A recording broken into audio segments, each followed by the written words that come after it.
plague means the pestilence. He wanted the plague to be stopped. So he built an altar. An altar is a place where spirits transact to spirits. So he built an altar. And in this juncture, the altar was a physical place, but the spiritual transactions were taking place at the altar. Glory be to God. He wanted the trouble to be stopped.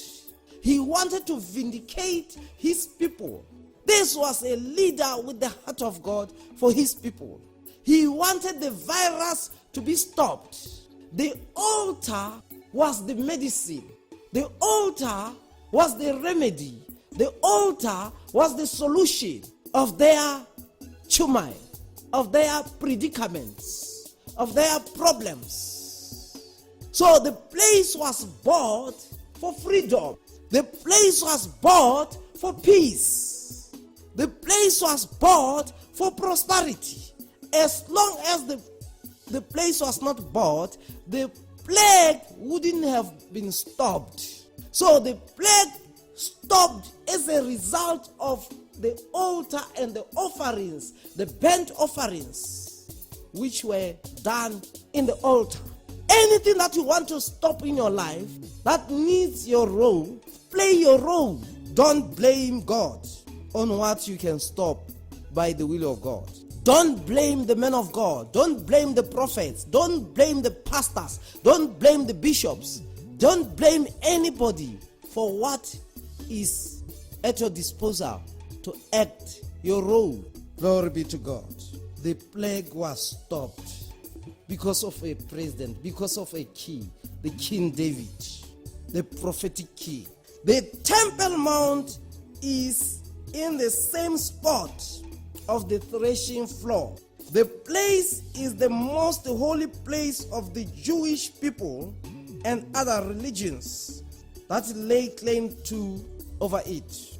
God didn't allow David to build him a house, but instead he used Solomon his son. Mind you, he said he used Solomon his son, not his child, because sons are mature people, children are never mature. Thou knowest how that David my father could not build a house unto the name of the Lord his God, for the walls which were about him on every side, until the Lord put them under the soles of his feet. 1 Kings chapter 5 verse 3 says, this David, he tried, he wanted to build God a house, but he could not. Why? Because there were a lot of battles around David. There were a lot of problems around David. But guess what? God devised a means, a rescue means, by bringing his son into the boat to get the boat going, to build the house of God. Hallelujah. Some of you expect your father, your mentor, your spiritual father to build the house of God, where else God is banking on you to do so. Solomon built the Temple Mount in Jerusalem and his palace, fulfilling the prophetic word which was laid in the heart of David his father and delegated over through him. And it came to pass, when Solomon had finished the building of the house of the Lord and the king's house, and all Solomon's desire which he was pleased to do. 1 Kings chapter 9 verse 1. The king had